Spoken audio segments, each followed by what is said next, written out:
A partir do momento que o presidente da República não compra vacinas, zomba de quem compra vacinas e o pior, tira sarro de quem está morrendo de Covid, ele não merece o meu voto.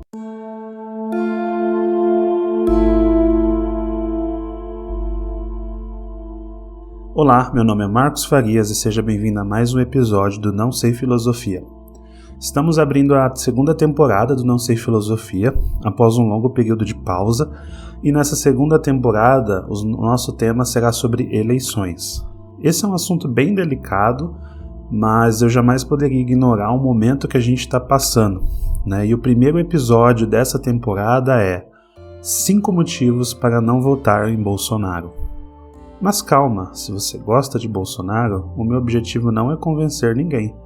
Teremos também um episódio com 5 motivos para não votar em Lula, logo na sequência desse, falando sobre política e suas problemáticas. Você é o dono do seu voto, eu apenas farei o trabalho de mostrar as incoerências de alguns candidatos. Antes de começar, siga a gente no Spotify ou na sua plataforma de podcast preferida, curta e compartilhe o nosso canal no YouTube Não Sei Filosofia. Lembrando que os livros que eu citar aqui, eles vão ter o link de compra na descrição e comprando pelo link você ajuda o nosso canal a continuar na nossa parceria com a Amazon. Bom, antes de a gente entrar nos motivos em si, é importante que você entenda a minha posição política nesse momento. No passado eu já votei na esquerda, na direita e no centro. Jamais votei diretamente no Lula ou no Bolsonaro, não tinha tido oportunidade e quando tive não quis fazer, né? Então eu tenho essa posição e não vou muito com a cara dos dois, mas vamos explicar qual que é a minha posição nesse momento, né? Será que isso faz de mim um isentão? Talvez. Eu não vejo problema em ser isento. Afinal, quem nasceu para puxar saco de político é o gado. O brasileiro precisa aprender que quem trabalha para ele são os políticos, e não o contrário. Agora, para mim o divisor de águas nessa eleição é o fator da pandemia. Como alguns de vocês sabem, eu perdi uma pessoa, né, muito próxima a mim devido à Covid, faltando apenas alguns dias para ela tomar a vacina. E eu, pessoalmente, estava correndo atrás da vacina porque eu tinha muito medo dessa doença e correndo atrás para ela também, porque era uma pessoa do grupo de risco, assim como eu sou, né? E infelizmente não deu certo, né? A vacina não veio a tempo, ela ficou doente e a gente não teve o que fazer. Eu cheguei a fazer até alguns episódios sobre o tema de vacina, porque eu entendo que esse é um tema fundamental que hoje está se perdendo. Então esse é um valor que para mim ele é muito importante, maior até do que outros valores políticos, né? E esse foi um dos motivos até do podcast ter dado uma pausa e até hoje talvez eu ainda tenha dificuldade de entender o que aconteceu.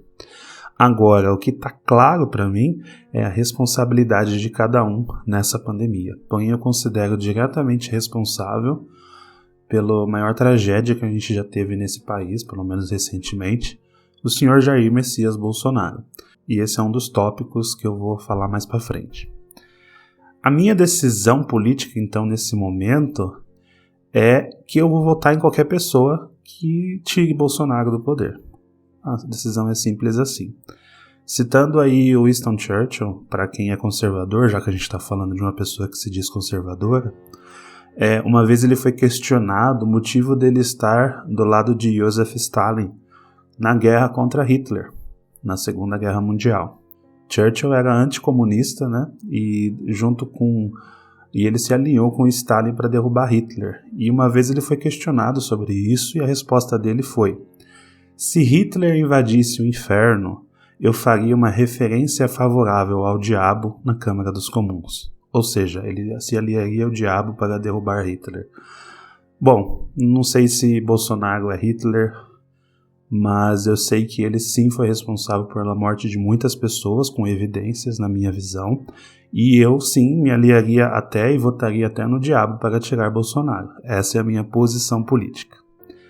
Deixando claro isso, para que você entenda que essa não é uma análise parcial, mas eu vou tentar ao máximo trazer os dados dos pontos, inclusive quando eu falo aqui dos motivos para não votar em Bolsonaro e para não votar em Lula, para que você entenda, e vou trazer as evidências daquilo que eu falo. Estou aberto, caso você entenda que eu estou errado, a ouvir outros comentários, mas esse é um dos motivos principais.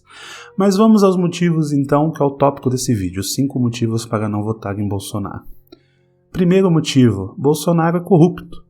Sim, ele diz que não, seus apoiadores vão falar que não é assim, que não sei o que, enfim, mas a realidade é que ele é corrupto. E eu vou trazer aqui o que eu entendo que são algumas evidências, né? Bom, vamos às evidências. O processo da rachadinha. Bolsonaro, ele diz que conhece lá o tal do Queiroz, e que o Queiroz sempre foi um parceiro dele, ele nunca negou isso nas entrevistas, e as investigações, elas dizem que existiu sim esse sistema, que basicamente era, eles contratavam funcionários, e a condição do funcionário ser contratado é que boa parte do salário dele deveria voltar de volta para o político que o contratou. Então, a rachadinha nesse sentido, né? Você racha esse salário entre as pessoas. É um sistema menor comparado a outras corrupções, mas não menos importante para quem se diz não corrupto. Então, isso é um tema extremamente importante da gente levantar. A gente tem ainda um escândalo que foi trazido aí pelo Ciro Gomes em algumas discussões, que na época que Bolsonaro era deputado, ele superfaturava nota fiscal de gasolina.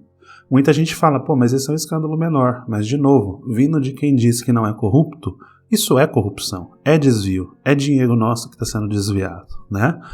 Bom, se você considera esses escândalos menores, eu vou trazer agora aqueles que eu considero os piores e que me deixam mais revoltado.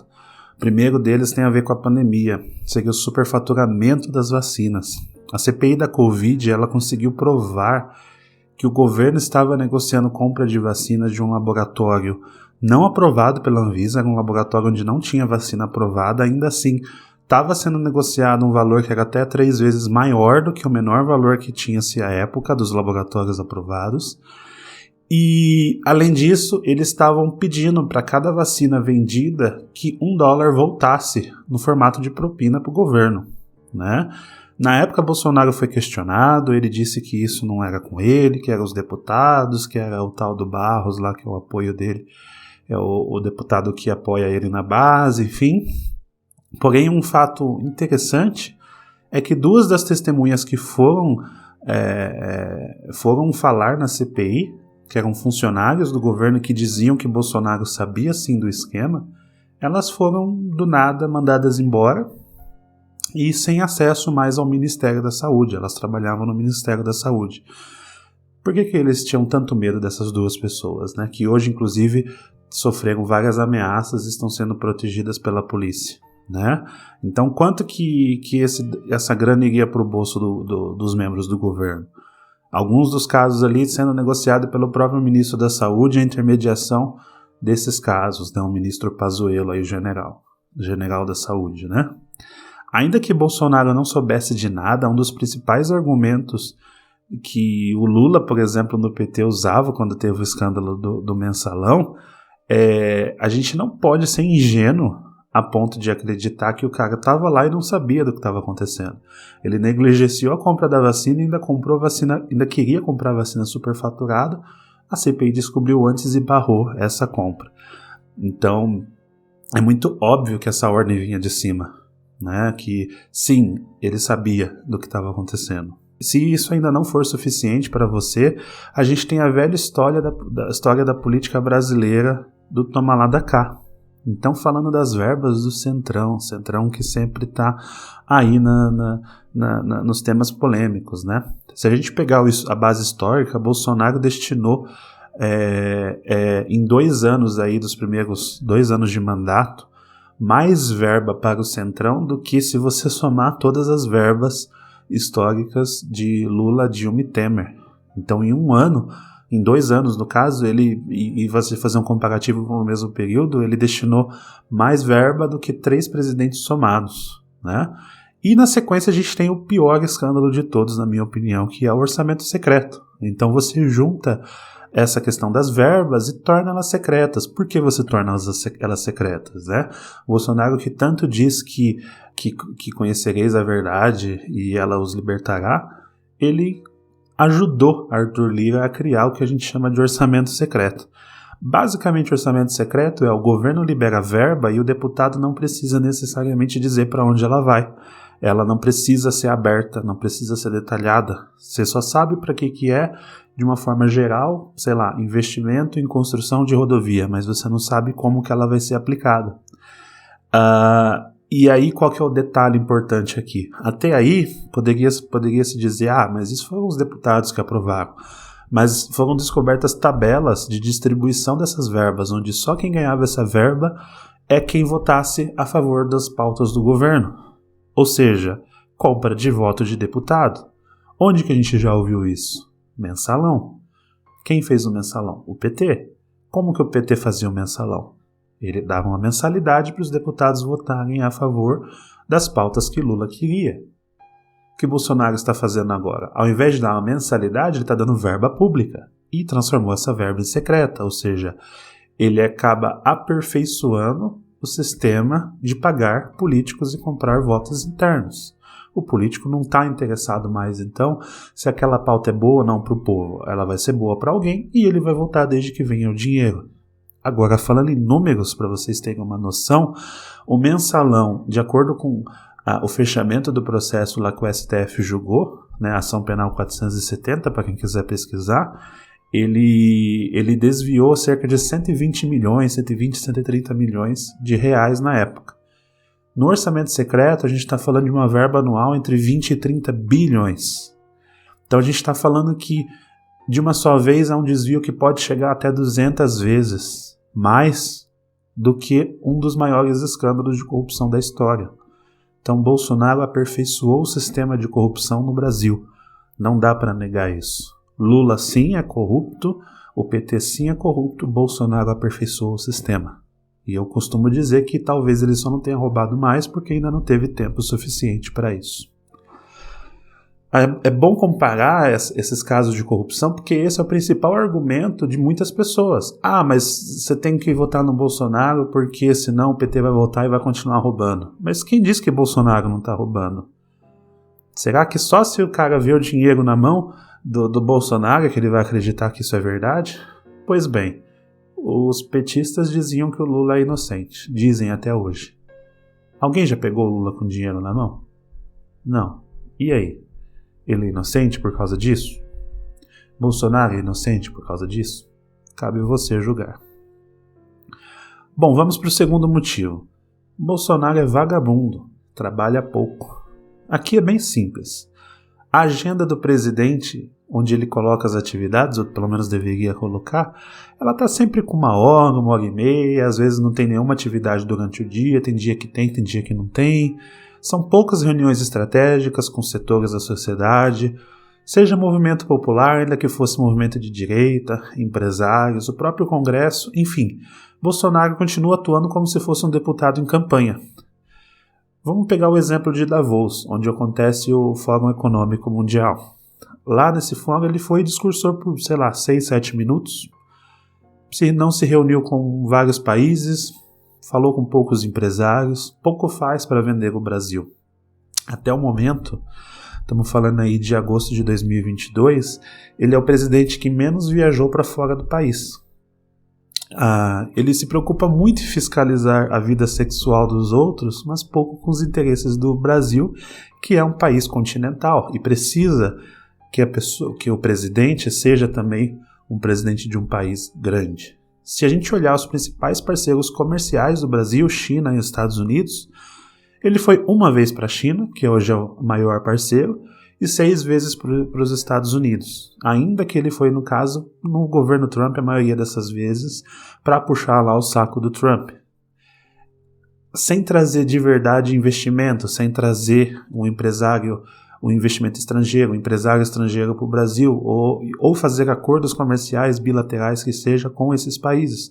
Ao contrário, por vezes ele atrapalhou acordos que já existiam, como os acordos com a Europa, ao ficar debatendo ou criticando as atuações da questão ambiental, ao invés de focar em mostrar o que o Brasil está fazendo para combater, por exemplo, o desmatamento e as queimadas.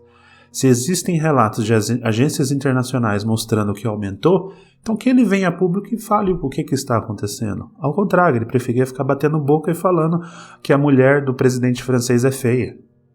Onde já se viu isso?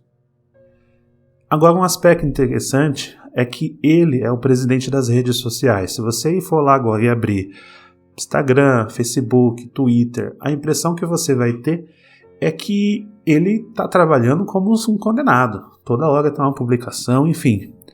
Só que é tudo meio que baseado em memes, né? Ele gosta de postar um vídeo engraçado, uma frase de efeito, um monte de informação que você dificilmente tem condição de verificar, mas o que a gente poderia esperar de diferente? Ele é o candidato que era chamado de mito, que é um meme de certa forma, que é aquela história do cara que lacra e coloca o óculos para dizer que ele é o cara.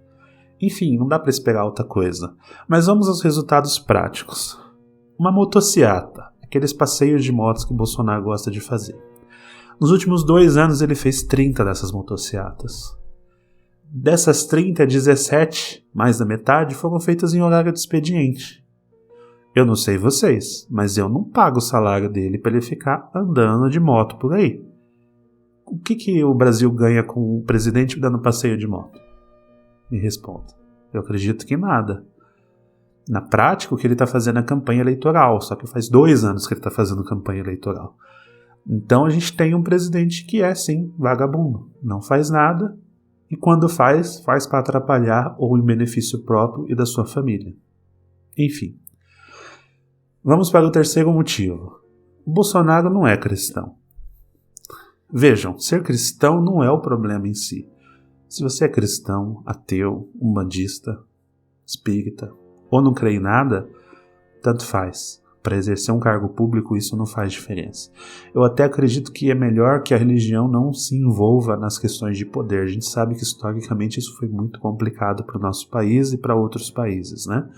Mas o meu ponto aqui não é específico sobre o cristianismo, e sim sobre Bolsonaro, até porque uma das pessoas que eu mais apoio na política é a Marina Silva, e ela é evangélica praticante, não esconde isso, e na minha visão extremamente competente no que ela se propõe a se fazer.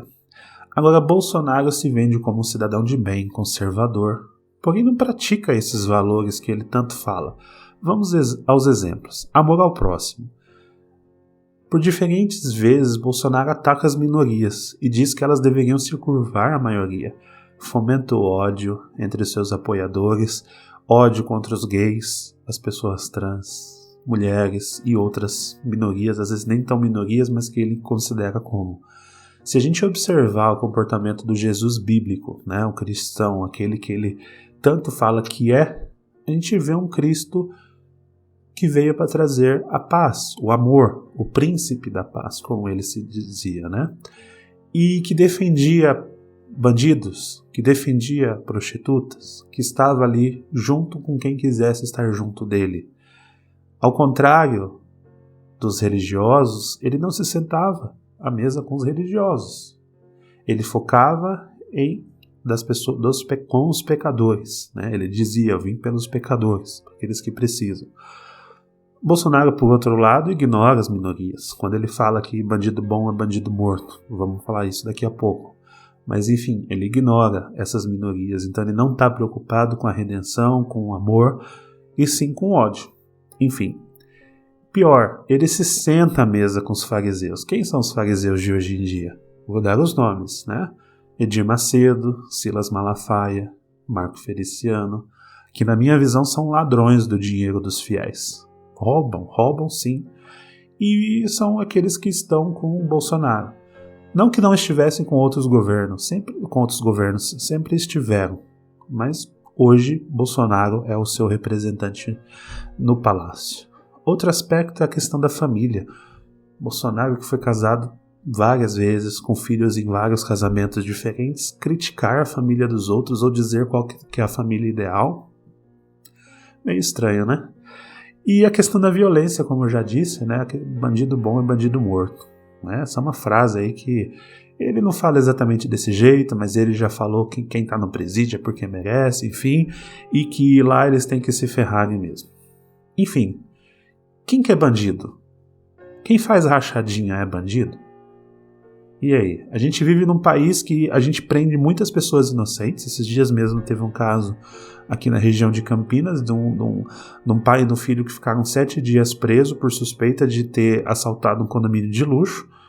A única evidência que se tinha era o reconhecimento da testemunha e provou-se que, na verdade, eles foram presos inocentemente. Eles estavam trabalhando, os dois, um em cada emprego diferente, e as pessoas reconheceram que eles estavam trabalhando. A própria família teve que fazer uma investigação para poder tirar eles da cadeia, porque a polícia já tinha dado o caso como ok e estava esperando o juiz fazer a avaliação da prisão. A família conseguiu comprovantes que as pessoas estavam trabalhando, entrou com o advogado e só aí que eles foram liberados. Perceba, hoje a maioria dos crimes no Brasil não são investigados. Tem-se uma estatística que só 8% dos homicídios são investigados. Então, quando a gente chega e fala assim, bandido bom é bandido morto, você está na cadeia porque mereceu, a gente está simplificando um processo que é extremamente complexo num país onde se prende pobre, se prende quem é negro, se prende pessoas que fazem parte de minorias simplesmente por estarem, por existirem, muitas vezes sem nem evidências concretas.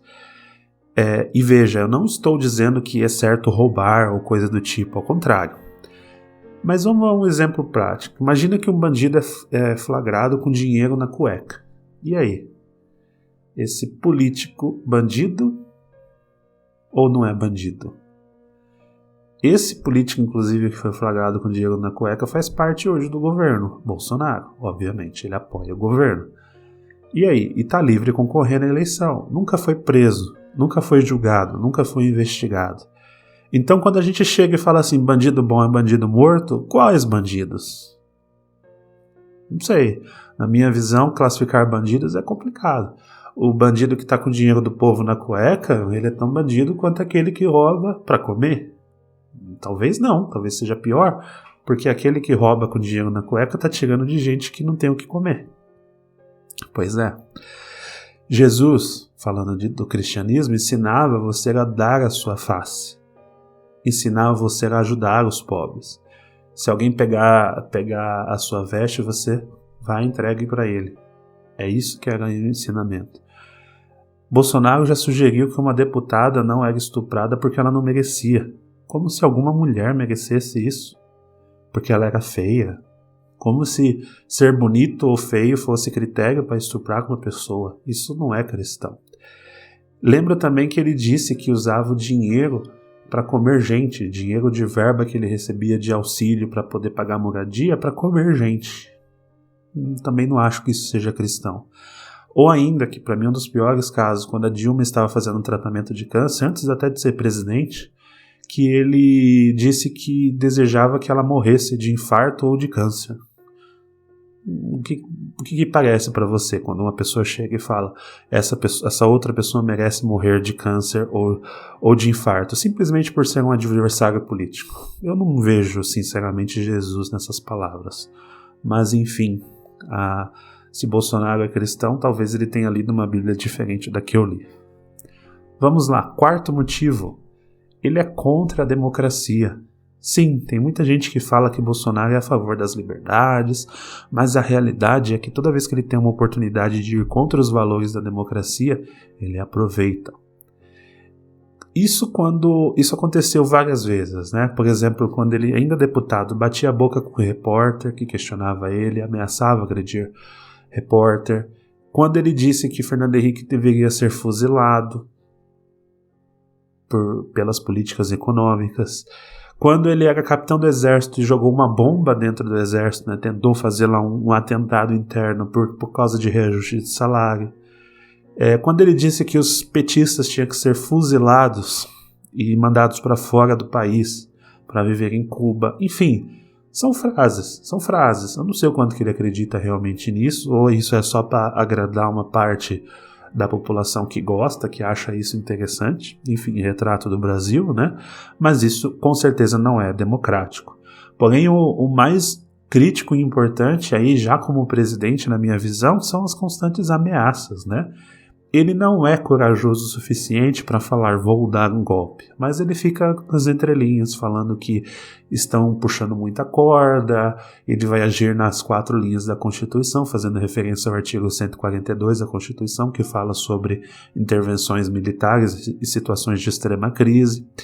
E ele foi o presidente que mais trocou o comando na Polícia Federal. Então, por quê? Porque ele queria uma segurança pública melhor? Não, para evitar investigações sobre ele e a família dele.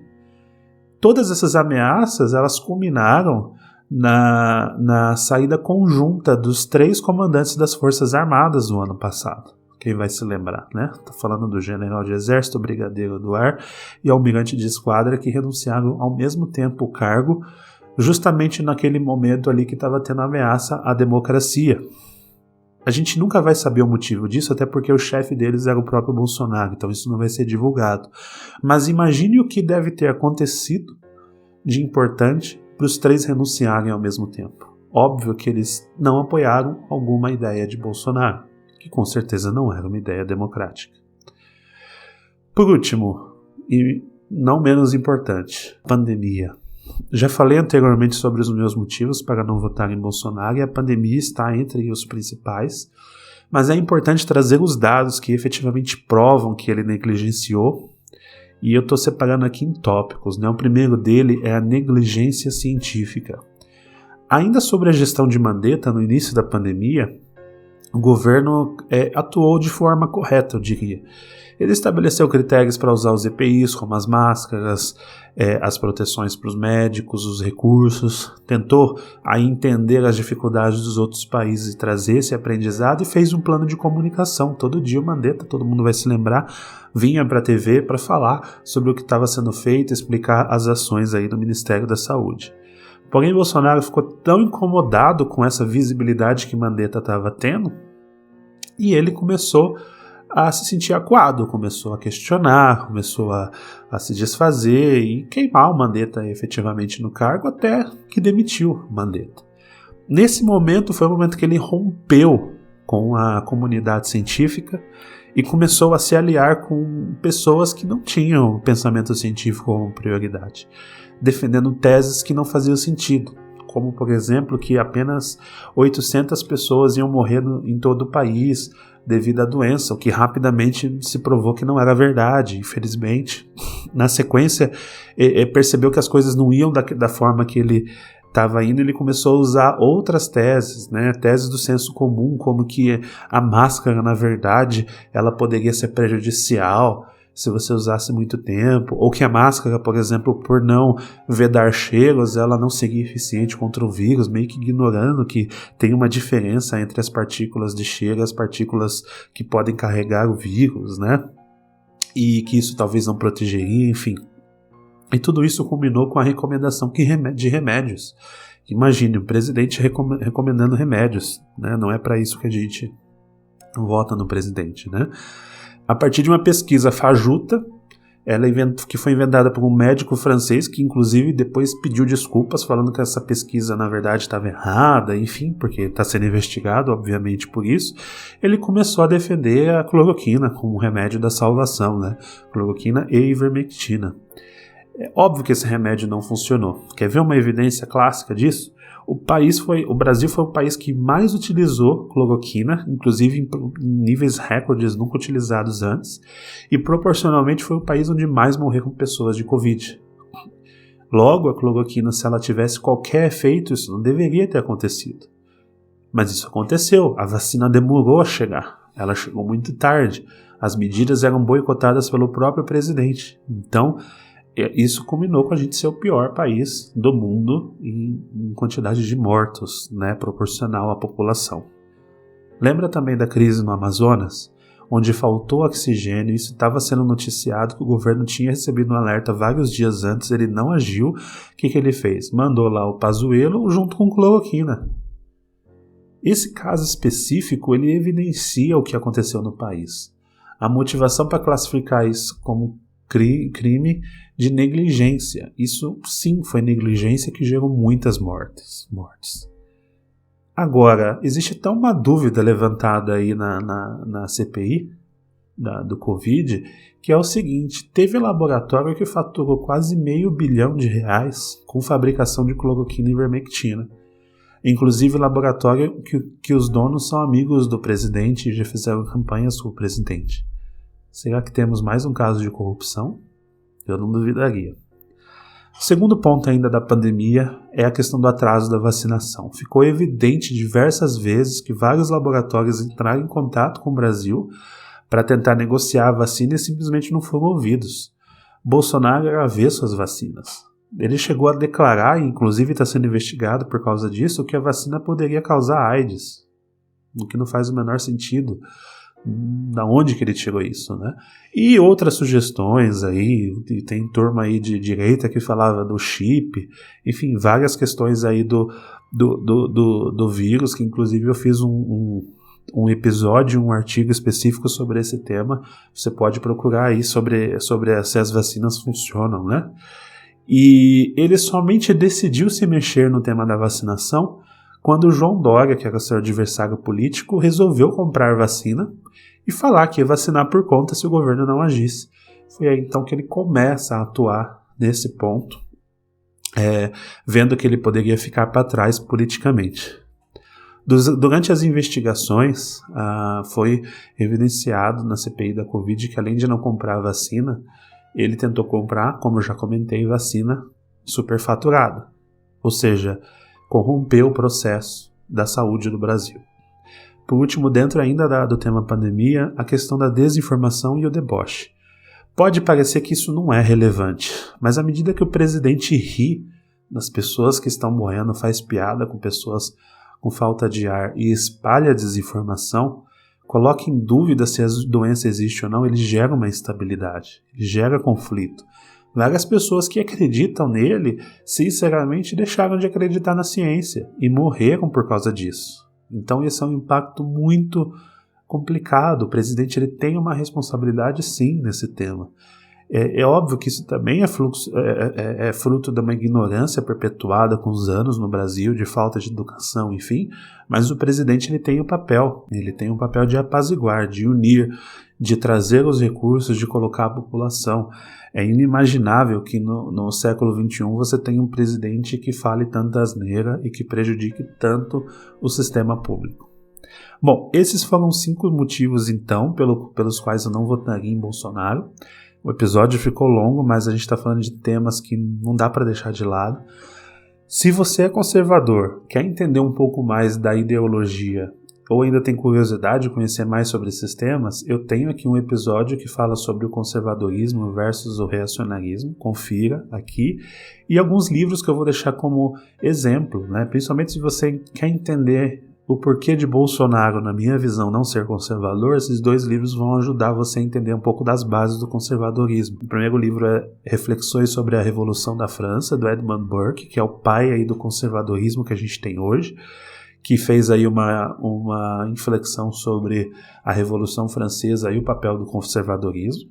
E o segundo livro é do Roger Scruton, que é Como Ser um Conservador.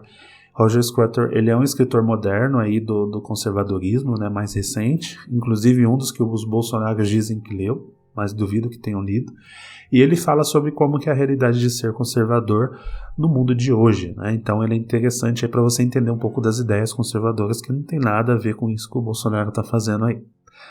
Bom, é basicamente isso que eu ia comentar hoje. Eu espero que vocês tenham gostado. Deixe os comentários sobre o que você achou do episódio. Sugira também temas ou pessoas que você gostaria que a gente trouxesse, principalmente nessa nova etapa falando sobre política. Não se esqueça de se inscrever no nosso canal, Não Sei Filosofia. Compartilhe com seus amigos. Muito obrigado por ter acompanhado até aqui e até o próximo episódio.